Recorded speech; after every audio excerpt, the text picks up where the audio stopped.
200. Can you believe it? 200 episodes. Happy New Year and welcome to the Career Musician Podcast. Yeah, I know I'm a little late for the New Year wish, but for good reason. I had a kick-ass gig last week with the legend himself, Nathan East, and his son Noah East on keys and Donald Barrett on drums. Now, if you don't know who Nathan is, you've heard him play. Do yourself a favor, just Google him. Check out his crazy discography. Oh, and by the way, he's been with Eric Clapton for like over 4 decades. Look him up, you won't regret it. Which reminds me, TCM is built for musicians by musicians. In other words, it's a resource for the real working musician. And it's my goal to help musicians just like you get the gig. Now, yes, episode 200. This is a huge milestone and something that I'm incredibly proud of. The Career Musician started as a passion project, but has blossomed into a full-blown educational resource. No shortcuts, just real experience for the working musician. And like I said in episode 199, action over resolution, this episode feels like the perfect way to mark 200 because TCM's philosophy has always been about taking action, having a plan of attack, and remembering that methods change, but principles remain. Let me break that down. Resolutions fade, but actions, when done consistently, compound into results. And the POA, the plan of attack, is your anchor to take those actions and get those results. And finally, if you chase methods, you're always going to feel kind of left behind, but if you adhere to principles, you will last for the long haul. That's how Nathan East has kept the Clapton gig for over 40 years. And that's how I've worked with what I call the ABCDs of the legendary career musicians, Aretha, Barbara, Celine, and David Foster. Not by chasing metrics, not by seeking to go viral, but by sticking to these core principles. Speaking of which, I want to bring in the TCM Pro Team, Joel Meza and Emily Lauren. These two are real working musicians, each setting their own plan of attack for the new year. Real talk.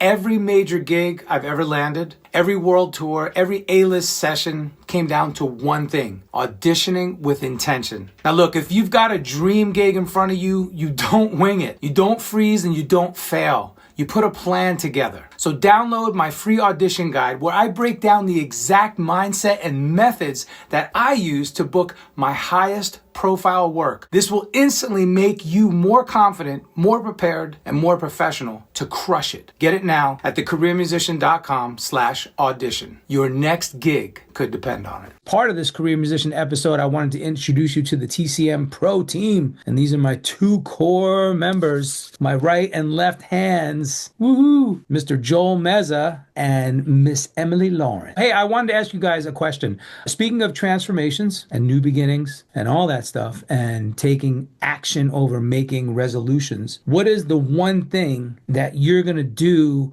I'm resolving to do this for the rest of the year. Not even that. You're just going to be like, you know what? No, I'm just going to do it. What is that one thing or that one mindset that you're going to apply moving forward? Em, I know we were just talking about that. Yeah, mine is more living in the moment, but you know how my mind works. I love the slow zoom in that my computer's doing right now. How my mind works. How's it going like this? I'm multitasking constantly, and it tends to the lines get blurred, and I'm not 100% present in whatever I'm doing. So I think my action is going to be just being more present and not watering all of the flowers at once. Just, I'm watering this plant right now, and then move on to the next. And then that's my action. I like that. And you also mentioned balance. Balancing life and work and play, I think, is really important. And that goes to the same thing of just being present. Like, it was just the holidays, and I found myself obsessing over work stuff, and I wasn't present, and I wasn't there looking at the lights and enjoying family time. So that's something that really hit me over the holidays. I'm like, I need to change my thinking in that regard. And that can happen now. I so agree with that. So even like you said, the balance of focusing on the action that you're doing now, being in that actionable moment, whether it's looking at Christmas lights with the family or watering a plant. Yeah. I think it's also like you got to leave the space for those things instead of cramming your day. Because I know this past year I've scheduled myself by the hour, basically. You're going to do this and this. And then the end of the night comes and I'm disappointed in myself because I didn't complete that list, but I really realistically didn't give myself enough time. Wow, what you just said is hit so hard. I do the same thing. That's terrible. That's so anti self-love. Yeah. In fact, I think it was the middle of December. It was when I had a cast on, and maybe this is partially because of the cast, but I lost the fire for my life. Like anything that excited me, I'm like, no, like I'm just failing at it. And I just didn't feel good. And yeah, maybe it was because I was slightly immobile and I couldn't do the things that I wanted to do, but I felt disappointed, and that disappointedness got me down, and that wasn't healthy at all. That's like a vicious cycle. Yeah.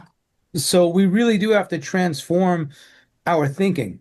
We just got to flip it. Be like, what really, I think I said it in the last episode, what works, what doesn't work. Mm. So we, like you just articulated what doesn't work. What doesn't work is trying to cram in everything to have a 12-hour day scheduled by the hour with all these tasks because it makes you feel overwhelmed, and then it makes you feel like you didn't complete the agenda. So now you're beating yourself up. But what does work is when you're focused on that one thing that you're doing, you're going to be in that moment. You're not even going to think about the other things you have to do. Yeah. Just put it out. Put it Just out. do it. It doesn't have to be perfect. In fact, you can rehash that later, reheat it up, and it'll be even better. But just put it out. And honestly, since watching or listening to those past podcasts looking for clips, I've seen how much growth there has been. And just that right there was motivation to be like, okay, we're on the right track. We're doing the right thing. People are coming up to us asking about the pod, asking to be on the pod. So we're doing the right thing. Yeah. Yeah. And like you just said, to echo that, done is better than perfect. Yeah.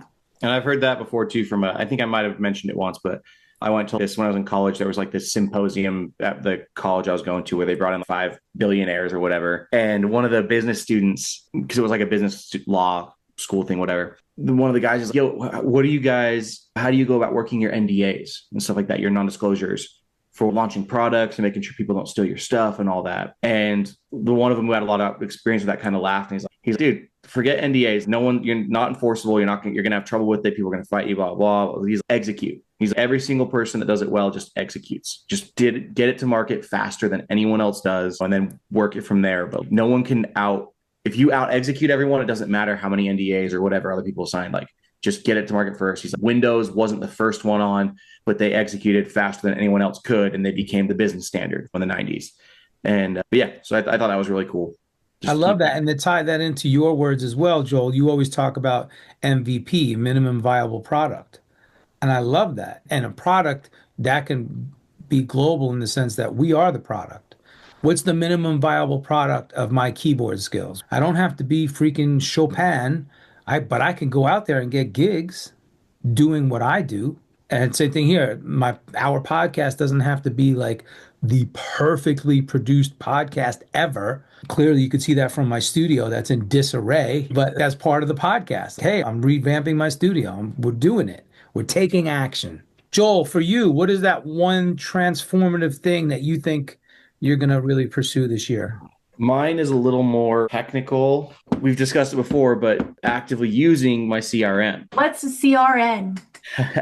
CRM is it's from business stuff, but a customer, I don't know what it stands for, customer resource. Customer relations manager. Yeah. I am so happy because I've been talking to Joel about this for well over probably almost 2 years, like a year and a half. So that makes me so happy, bro. I had my little testimony meeting story about this. That's what we call it. I don't know if you guys have it in like regular church. I grew up Mormon, and we always had testimony meetings where the first Sunday of every month you'd get up and share your whatever story that proved the truthfulness of this principle to you. Bro, that's the basis of the green room. Like, the green room is going to be where we come to share our positive action, our wins, whether they be small wins or big wins, that little testimonial of, hey, this works. And then also it's going to be a safe place where we can air out our frustrations. So it's really going to be a duality. Yeah. I thought it was where we talk shit. Yes, that's it. That's the second half. Yeah. Or maybe that's the first half. Get it all out. Yeah, that's the first half. There you go. That's what you pay for the nitty gritty. So Nomad and I built this out. He gave me some templates and ideas for this. But basically, I have a person's name, whether I've contacted them, the strength of our relationship, because this helps me know, okay, are these people that I work with, these are the ones I'm going to focus on contacting first. And then, but I have like my interest in their scene. Like if there, is this a scene I want to be involved in? Because there's some groups I just don't really care to work with that much. Well, there's other ones that I really want to be working with. Any associations they have, I whited all this out just in case. Their instrument. So this serves me with everything. It's okay. Someone calls me, is like, yo, I need a key player. I can hop over here and find my key players. And I can organize it by that. And I can find my bass players and all that. And then when I'm going through and working on it, it's going to be like, okay, I want to make sure I'm reaching out. I'm going to organize it by scene maybe and reach out to the people that I want to be working with most and just say hi. But anyway, but yeah, so this is my CRM. And that way I can just, my little story, I guess, from working on it is 3-4 weeks ago. It was right after the award shows. I was going through some old video things and I ran across a couple buddies that I hadn't talked to in a while. And it just I was just pure, yo, how are you guys doing? I miss you. I haven't heard from you in a while. And I just reached out to 2 buddies and it turned into right away, like, hey, I'm playing at Beverly Hills Hotel. Come down and hang out, you know? And then the other one was like, yeah, dude, I'm getting ready to write some sync music stuff. Let's meet up. Let's hang out. So it was like, dude, just reaching out to him. Hadn't talked to him in a few months, but anyway, so yeah, that's in real estate. When you're a realtor, they say your biggest asset is your mental real estate, is like being on someone's mind when, you know, oh, I need a house. Oh, that person's a realtor. I'm going to talk to them, you know? And it's the same thing with music. It's like when they need a drummer, it's the dude they hung out at the bar last night. It's, oh yeah, he plays drums. Let's hit him up. So staying in contact with people keeps you on that mental real estate. Top of mind. Yep. Yeah. So I just want to spend more time building this out. Dude, this is a beautiful Rolodex. Isn't it? Like, basically, that's what it is. It's a Rolodex. It is, yeah. Yeah. And I love that you have LA, SLC, Nashville down there. That's really cool. So it's in business, it's called a customer relations manager, which means not only do you have their contact info, you have all the info about that customer. So if you're a realtor, you have the last transaction you made with them, right? Did you sell them a house? If so, that's all denoted in the relations manager. Are they a warm lead? You're about to sell them a house, they're on the fence. Or if you're a salesperson, let's say you're selling tech products or pharmaceuticals, you're going to have all the information. Obviously, all that's not going to translate to what we do as musicians. We're not selling physical product and we're not selling things like real estate. What we are selling is our services, but we're not necessarily selling our services. We're making our services available. And how do you make services available to somebody without sounding like a jerk? Oh, check me out, bro. Did you see my Instagram? So we're not selling, but we're just, like Joel said, that top of mind, you're going to get the call. So that's what this is for. So the way I frame it, and I talk about it in Ethos, the Career Musicians Code, and it's in the workbook. It's as part of one of the concepts. Instead of saying a customer relations manager, I just call it a contacts relations manager, which is just a bigger term for a Rolodex. But the reason why I don't say Rolodex, because so many people today don't know what Rolodex means. But it's so effective because then you can keep track.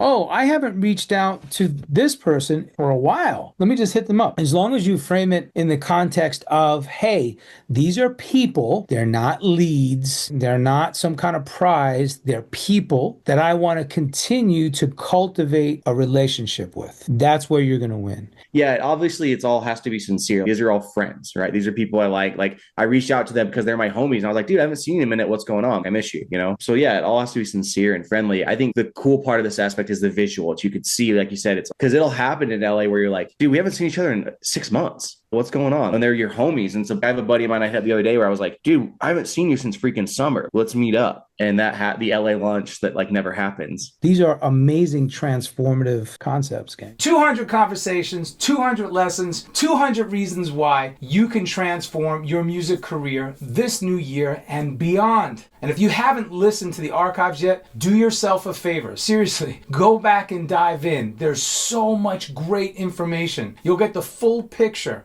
of the working musician's journey and how to succeed for the long term. No matter what the algorithm says, no matter what the metrics say, or what social media shows you, music careers are built by humans for humans, just like you and I, taking action. And by the way, if you're listening to this and thinking, yeah, I need to get organized, but I'm not really sure where to start, I need some clarity, I need direction, then start here. Get the free Plan of Attack POA worksheet. This is the exact framework that I use and what I teach inside the career musician community. You can download it at thecareermusician.com/POA. It'll help you map out your goals, break them into steps, and actually execute. Not just resolutions, but actions. Speaking of actions, let's talk about auditions, because every career musician will face one at one time or another. Whether it's for a gig, a tour, a residency, a house band, at some point you're going to have to audition. Don't hope for the best. You have to prepare like a pro. I have a free guide, thecareermusician.com/audition. This is a simple 3-step system, and I've used it for years because it actually works. Get the gig, keep the gig, and eventually go beyond the gig. If this episode brought you value, rate and review the show on Apple and Spotify. It helps more musicians discover the platform, which means more players get the real info, the real stories, just like you and I, to help build their careers. Drop a comment, join the conversation, and let me know more about your thoughts and your goals. Music is a team effort. And remember, don't be lame, share the game. Send this episode to a musician who needs some clarity or direction. And finally, thank you for showing up. Thank you for 200 incredible episodes. Now go take action, and I will see you in the studio or on the road.